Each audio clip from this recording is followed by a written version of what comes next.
Hi, Asa. Hello, good morning. Yeah, good afternoon for me in Malaysia. So where are you based now? South of Barcelona, right, in Spain? Yes, in a small village called Calafé on the coast, Oh, about 80 kilometers south of Barcelona. very nice, very nice. Beautiful weather, especially at this time of the year. Yeah, yeah, So we thanks have so much for summer. joining. Thanks so much for joining me today. I'm super excited because you are part of the women riders community for a long time. So you've been riding motorcycles for 22 years, and you've been the president of WIMA, Women International Motorcycle Associations, for 5 years, and you were a member since 2004. So first, I'd like to start always from the beginning. So, what brought you to motorcycling in the first place? Uh, it was just a coincidence, really. I had no personal interest in motorcycles, but I met this really great guy, and he was a very dedicated motorcyclist. And I met him during winter, so I didn't realize in the beginning his passion for motorbikes. But then as the spring came and he just wanted to go out on his bike, and I was like, okay, maybe there's something in this that I can like as well. So I started going with him as a pillion, and we were going out like on Sunday rides. We went to, I lived in Sweden then, so we went over to the neighboring country Denmark for a camping holiday, and like I liked it, but I really didn't like being a pillion. So the following year I started practicing to take my license. So it was because of him really that I started riding, and he also taught me. He practiced with me. He was my supervisor when I practiced, because in Sweden you can practice with an experienced rider. You can practice on your own on a big bike. So he Oh, was the one who taught me, and then in France, we have what we call conduite accompagnée. So when you take your driving license, you're 16, and for 2 years you can drive with your parents next to you. It's like learner's license, so to speak. I didn't know it exists on a motorcycle. yes, in Sweden it's like that. It's quite different from Spain and other countries. But so I started on a 550 Kawasaki, uh, and I practiced with him, and then I took a few lessons just to learn like this specific practice that you need to prepare for taking the test. So I'm very grateful to my ex-boyfriend for introducing me to this world, really. That's how my mom started as well. She was fed up of being on the back of my bed. And so tell me, so then you joined WIMA. And so can you tell us a little bit about WIMA for the women who might be listening who don't know about it? What's the purpose? And most importantly, because you started with your boyfriend, and in Europe, from my experience, men, women, it doesn't really matter. We easily ride, it's quite common for women to ride with guys. And so what motivated you in joining WIMA and then becoming president and doing something for women in the motorcycle industry? Yes, I was drawn to Vima not at all, actually. It wasn't the women aspect at all back then, actually. Although, I mean, bear in mind, 22 years ago, it was different in Sweden as well. It was not so many female riders back then, but I mean, it it's not particularly difficult to be a women rider in Sweden. But I was drawn to the international aspect when I could see, like, okay, women getting together for rallies in different countries. And there was a rally in Sweden coming up the following year where women from all over the world was going to come to Sweden, to my country. It's like, I can be involved in that. I can show people my country. And that was really, really motivating for me, because I always loved traveling. And it was also a rally coming up in New Zealand, and I was like, oh, imagine that. If I just save up and eat porridge every night, I can go to New Zealand and I can ride a motorbike with women from other countries also coming there, exploring this country. And I was like, yeah, I want to do this. So it was this international thing that really motivated me to become a member. And then I think like the women supporting women aspect came a lot later, when I learned more and understood better about the inequality in the world, and how it's not just for everyone who just decides like, I want to be a pillion, or I don't want to be a pillion, I want to ride my own bike. It's not like that in other countries. And I mean, it's still not like that 22 years later. So it's like that aspect grew on me. And when I realized how we in the sisterhood can support each other and lift each other, and give like moral support to those who don't have the easy route like I had to take, just like deciding that, yeah, I want to ride a motorbike, I go ahead and do that. That kind of also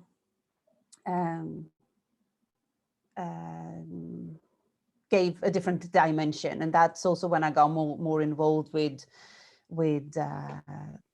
Pikilily in Africa, for example, and like just like other like fundraising to help others, and just like this more women supporting women aspect, and not just like, yeah, adventure traveling, but it's like the different aspects really. What does WIMA do? So for example, if tomorrow I want to be part of WIMA, what are my benefits? What does the organization do? Can you share a little bit the key aspects that the organization works on?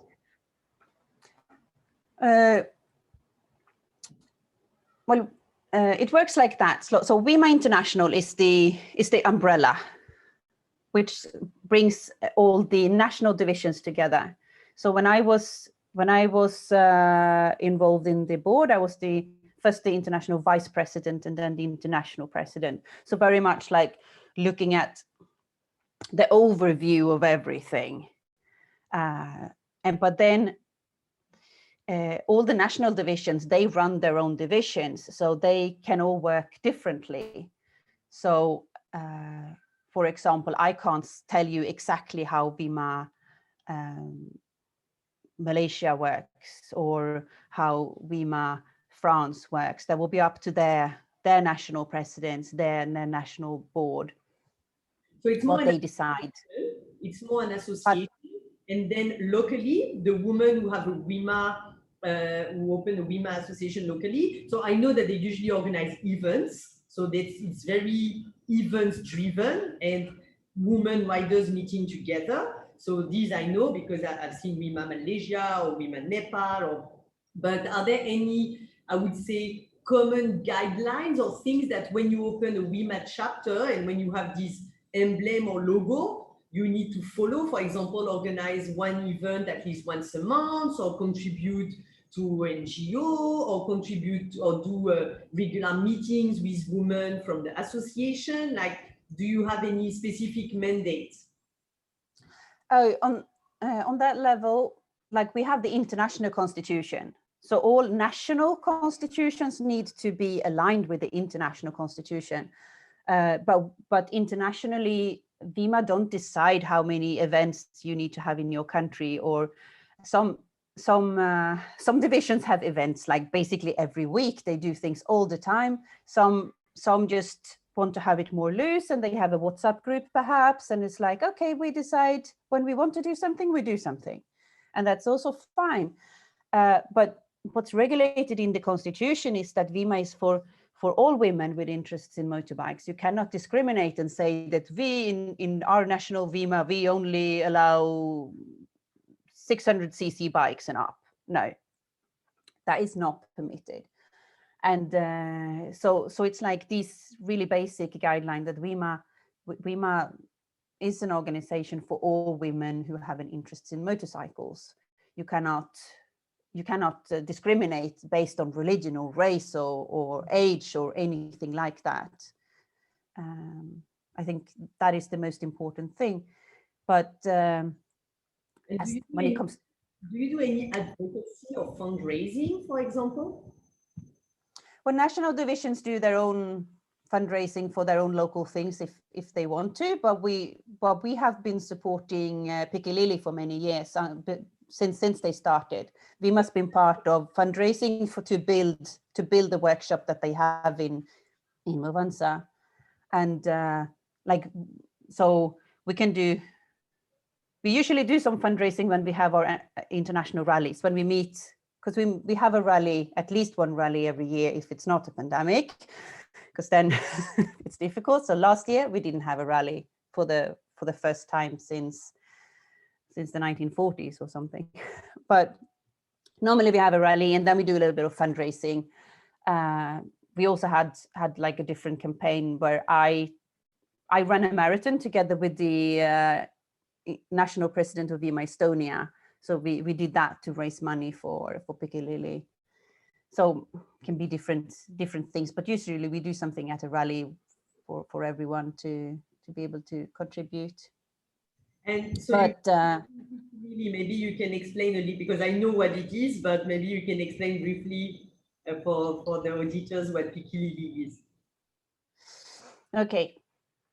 So Pikilili is a project that was founded a few years back by Claire Elston, who is a British citizen, but she came up with this idea when she was traveling through Africa on her motorbike, and she saw the problems that people had with maintaining their bikes properly. So she got involved with different things and helped people renovate whole fleets of motorbikes.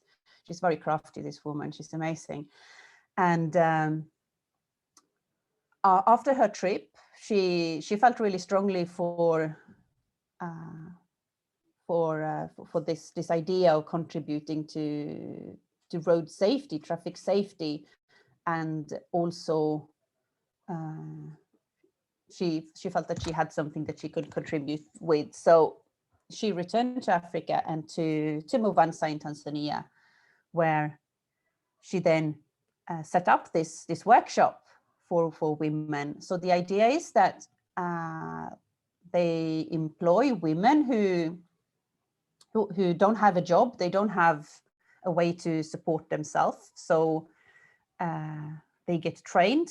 So they can maintain a motorbike, and they can ride a motorbike safely, and they can also pass on this knowledge to the community.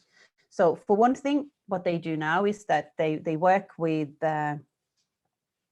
taxi and delivery, so motorbike taxi and delivery. And so they do that, but also to contribute to the local community, they go out to schools and they teach children why you need to wear a helmet, because it's not so common, like it's not like in Europe. So they need to give the children this knowledge, because a lot of children, they go to school on the back of a motorbike. So they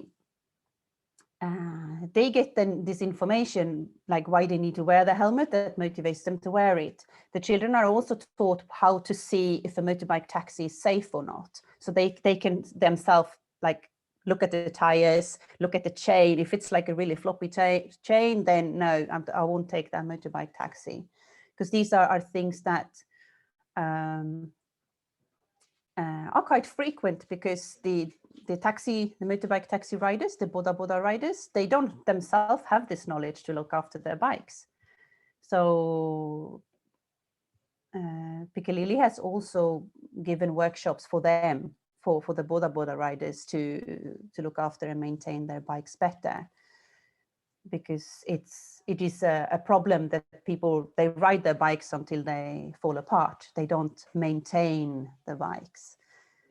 So that's a big part of the problem. And what they're doing right now is that they have a safety campaign for wearing safety protectors like for elbows and for shoulders and for knees. And that's one thing we've done in WIMA as well, and it's been done on a bigger scale than that. But it's to fundraise to get protectors, because in many countries people have old gear that they throw away, but you can take out the protectors and you can donate them, so the protectors can be reused. And Pikalili, they take their protectors and they sew them into their own gear. So they put them in gear that they have, and they have done this for themselves, but now they are also doing this for others as a safety campaign. That is the latest news. Nice. So they are. I think it would be needed in Malaysia too. When I see people on the motorcycles with the flip-flops, it just kills me. Like I'm always like, I have shivers when I say with the flip-flops and shorts, or when they just put the light jackets like these upside down. And I think that's, I mean, in Asia, I think it's the same in Africa, like in terms of gear protection, there's a real lack of sensitization to that. Really. Yes. And so speaking of which, because we're talking about different countries, and obviously you have a huge international exposure. So you're from Sweden, you've been living in Spain for 14 years, you traveled around, you love camping and kind of traveling around with your bike. You did that in Europe for 8 months. And of course with WIMA, so you're ambassador of Pikilili, and with WIMA, you have had a lot of exposure learning about different and talking with different motorcycling women around the world. So I was curious, like, do you have any anecdotes or insights to share, like seeing all those women riders from different countries, something that kind of, I don't know, shocked you or touched you or really marked you, that you found a big difference between certain countries, or one country in particular where you were really surprised by the status of women motorcycle riders? Any international insights, comparison you can share with us?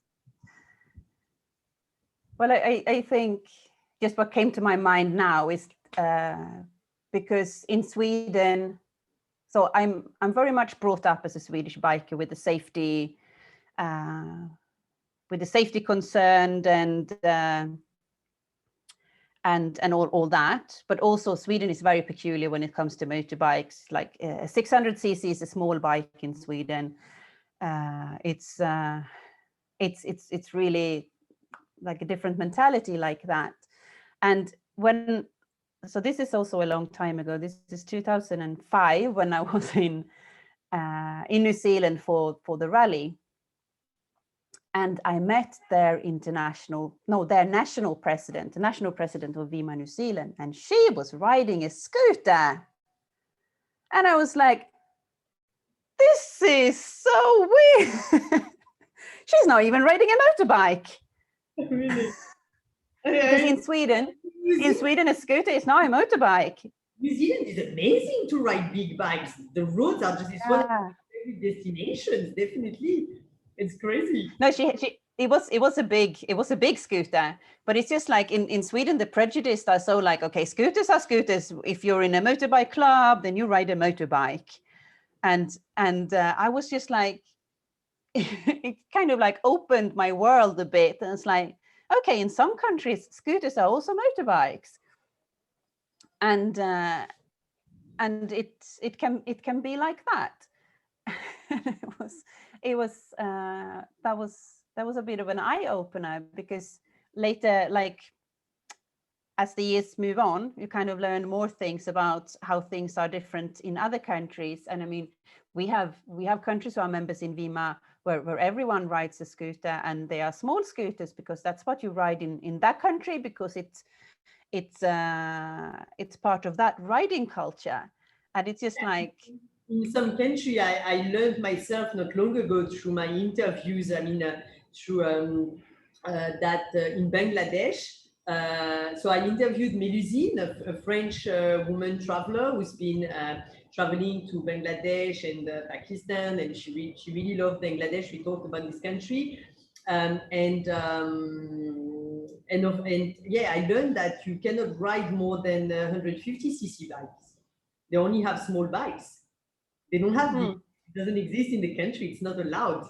So that's, to me, that's the thing that really surprised me most and shocked me most. And yeah, you're right. In some other cultures, in some other countries, it's you have the possibility, but it's just more affordable and easier based on traffic. Like in Kuala Lumpur, I'm lucky, it's quite a big city and so on. But for example, I don't know, in Ho Chi Minh or Kathmandu in Nepal, I can't really imagine myself riding Harley Davidson or or big BMW, or there's also the terrain, obviously. But in terms of culture, I was wondering, in terms of culture, motorcycle culture, did you see any difference, or because on the other side, for me, strangely enough, to all the women that I've met, I find that in the motorcycle world, we have so much in common, much more in common than we think. So I'm curious to know, because you've had international exposure for so long, or maybe also a difference over time, what has changed over time. But I'm wondering if you saw like big differences between women motorcyclists across countries in terms of mindset. No, I think like when we get together, it's more that we more see what we have in common, I think, than what we have different. And then it's always a very cultural experience, because the host country will share whatever they feel are like the essence of their country. So we will get like a flavor of that. But I've never felt that we have different mindsets as women riders. We might have different ideas of what bikes are the best, or it might also be that we have different ideas of safety gear, or like different habits, maybe, or cultural habits of using safety gear. But no, not so much differences that I have been thinking of. No. No, it's confirming my own feeling. I mean, that's what really surprised me when I came to Malaysia. For example, when I started riding with women riders here, is how I think those women without motorcycling, I have no idea how I could have met them, because we were from so many different backgrounds, different cultures, different economic area, industry where we work, different age groups, different languages, and how motorcycle brought us together, and how I feel, close to certain women who are on the other side of the world, and how close I can be with my friend Jai in India, who rides a bike much more than maybe a friend from France, and because we share those common values of free spirit, of self-empowerment, of freedom, of adventure. And when I interview the woman, now you're maybe my 30th woman that I'm interviewing across the world, and the things, the words that they use and so on are always the same. It doesn't matter the culture. So that really no, I think it's just what you're saying. It's this, that you meet and you bond with women from all walks of life, and that's just because you share this one common interest. And then you can have like whatever 10 other interests that you don't share, but you get together because you have this, and it's like you share this passion, and then you connect. Yeah. And I've also met and like I have friends that that wouldn't have been my friends if it hadn't been for motorcycling, because we are so different. But like when we meet, we always have such good time, and it's really unique to be able to experience this, I think. And I mean, I wish everyone will experience it. Yeah, well, I and many other women are working on it. So tell me as well, so with all those years at WIMA, what would you say is your best memory? Do you have any best memory of your time at WIMA? Best memory. I mean, for me, like, if I say so, like the exotic rallies are my best memories. Like the rallies far away with very different culture or nature, like Japan, that brought so much into my life to experience the nature, the culture, the food, and to do this on my motorbike with my motorbike friends. I think that is the best thing of it all, actually. And it's like, for me, being a European, it's not the same when I meet in a European rally, but I can understand that for members coming from other countries further away outside Europe, it will be exotic for them. So then I know that I'm part of giving this exotic experience to other people who are not maybe used to Europe. It's like, so, yeah. So in those international rallies, exotic rallies, which one was your favorite one? No, it would be Japan, but New Zealand was also absolutely amazing because of the nature. It's so extraordinary, and also because that was my first rally outside. I mean, the Swedish rally was the very first one, but it was the first one when I went as a guest. So. And the Japan one, why is it one of your top ones? It was just like we stayed very near Mount Fuji, and riding around, seeing all like that extraordinary nature, seeing just the way landscape is different, and seeing street signs in Japanese. Come on. It's like, this is so cool. And you should like really have to pinch myself. It's like, oh, this is so cool. And it's just like, okay, we're hungry, where can we eat? And it's just my friend just like breaks her motorbike and it's like, I smell prawns. I smell fried prawns. There must be a restaurant here somewhere. It's like, where is this restaurant? It's like, because kind of when we can't read the signs, you need to find your other ways to to maneuver. Yeah. The adventure side that gives you the memories, like when it's a little bit, yeah. That's what you remember, right? The difficult. Yeah. The memories of adventure. So you would rent bikes locally, so you would travel. So all the women from WIMA are invited to the international rally. Every year it's a different place. So I guess those who are based in Japan, for example, they would come with their own bike. And for example, in your case, did you fly and you rented the bike locally? Yeah. Okay. Yeah. Okay. That's what I would do if it's too far away for me to ride. Okay. Okay. And in which country did you feel the biggest traction? Which one was do you have, oh, it doesn't have to be exactly the same one, but maybe from memory, which one was the biggest one where there's a huge women motorcycle community, and which one was the smallest one in terms of not that many riders locally, like you were mainly going to this country, but with a very small groups of local women? For the WIMA rallies, the biggest ones have been in Europe, because it's more accessible, and for a long time we had the most member countries in Europe. Lately we have expanded a lot more in Asia and also Africa and South America, but for a long time we had the most members in Europe. The smallest rally might have been in Australia, because it's expensive to go there. Not those of us who can are very fortunate. So it's because you have a huge, so your member base is primarily in majority from Europe? Well,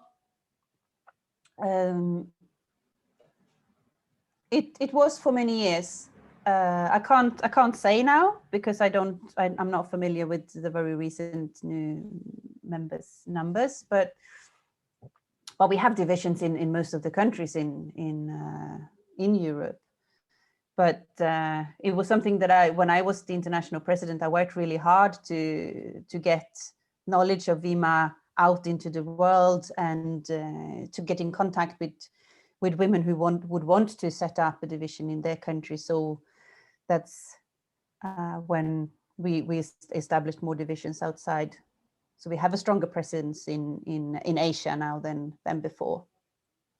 And also we have a few countries in Latin America as well, and in Africa. So what would you say? I'm not sure if I should say WIMA or motorcycling, because those are two different questions actually. But I'm curious now with a little bit of insight. What would you say does motorcycling bring to your life, and what has WIMA brought to your life? I think those are two separate questions. Yes, they are separate questions. Well, I think motorcycling has brought many things to my life, because when I started riding, I just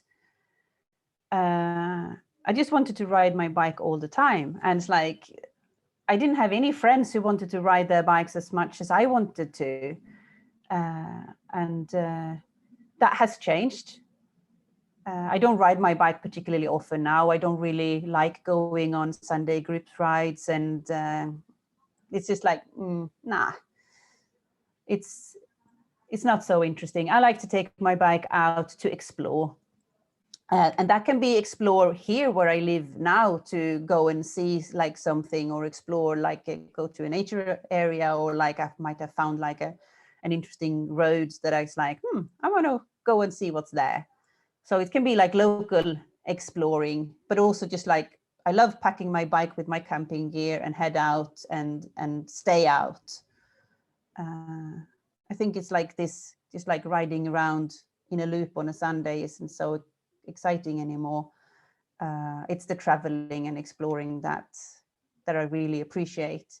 But having said that, I've never had a car, so my motorbike has always been my only way of transport. So like I've done everything with my motorbike.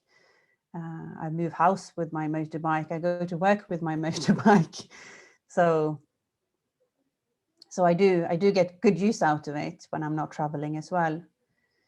But so like my interest in riding has changed over the years, but just like I do like being on my bike. Preferably I like to be alone, or with my partner, or with like some good friends. I don't like really to ride in big groups if it's not a WIMA parade, because that's amazing. That's absolutely amazing. But that is different.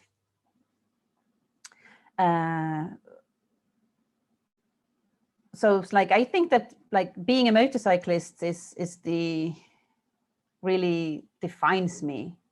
I am many other things as well, but I feel that it really defines me. It's like I updated my LinkedIn profile, and I was like, asked my partners, like, what do I put first, motorcyclists or teacher?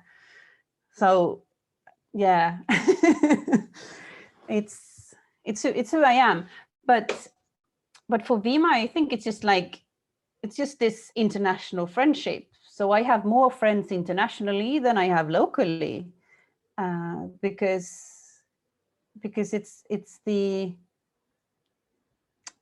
it's really interesting to have friends from different contexts with different backgrounds, and it's like what we talked about before, that you get to share ideas with people who have different mindsets, and that's very interesting, because you kind of like share motorcycling, so then you have like an instant connection. I think it's like it's this sisterhood. It's like I would always help a WIMA sister when I can. It's just like, regardless if I met her or not, if there's someone who needs help and I can help, then I will do it. Very nice, beautiful. So just to finish, what would you tell women who are watching us? So as you know, I'm based in Asia, and many women in Malaysia, where I live, don't think they are capable. There's a lot of social expectations still. You know, it's not that common in Asia to have a woman who ride big bikes than it is in Europe. So if you were to speak to them today and encourage them, what would you tell them? Well, it's very easy for me as a Swedish person to say not to care about what other people say, but in general, I just think it's very important to not let others' expectations define us. We always get told that you can't do this and you can't do that. I've been told myself that, like, you have a small bike, you have a 600cc bike, you can't travel on that. But of course you can. I have done it because I felt that I needed to prove it. But then when you open your eyes and you look in the world, people have traveled around the world on 50cc bikes, haven't they? So there's nothing. There's nothing out there that hasn't been done already. It's like you must know Juvena from Singapore, who did the world tour. Yes. I went to the Himalayas, and honestly, already with a proper bike, it's difficult. But on the scooter, like, I saw a few videos. I'm like, how did I do that? Yes, with the little wheels. I mean, she's amazing. She's such an inspiration, really, to see what a person is capable of. It doesn't have to do anything with gender. Juvena is very small as well. She's such a petite woman. It's not like me. I'm very tall, actually. But there's almost so much prejudice, and I like this idea of being able to break it. And my partner rides pillion, although he has his own license now, but he started riding pillion, and that was actually very, very surprising for many Spanish people, because Spanish men don't ride pillion.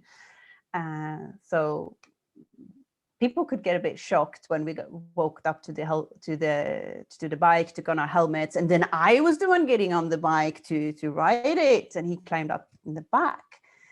But I mean, yes, we contribute to change, don't we? Women have, like you say, like, we stand on the shoulders of giants. Like, we walk the paths that women before us have walked, and the more we walk these paths, the easier it gets. So kind of like we all contribute to making changes. And I think that, like, regardless of what you want in your life, you should work for it and try and achieve it. And that goes for everything, not just motorcycling and riding. But I think no one should tell you what you can and can't do based on your gender. I think that's super, super important. Beautiful closing words. Thank you so much, Asa. It was lovely chatting with you. Thank you so much for your time, and speak again soon. Thank you.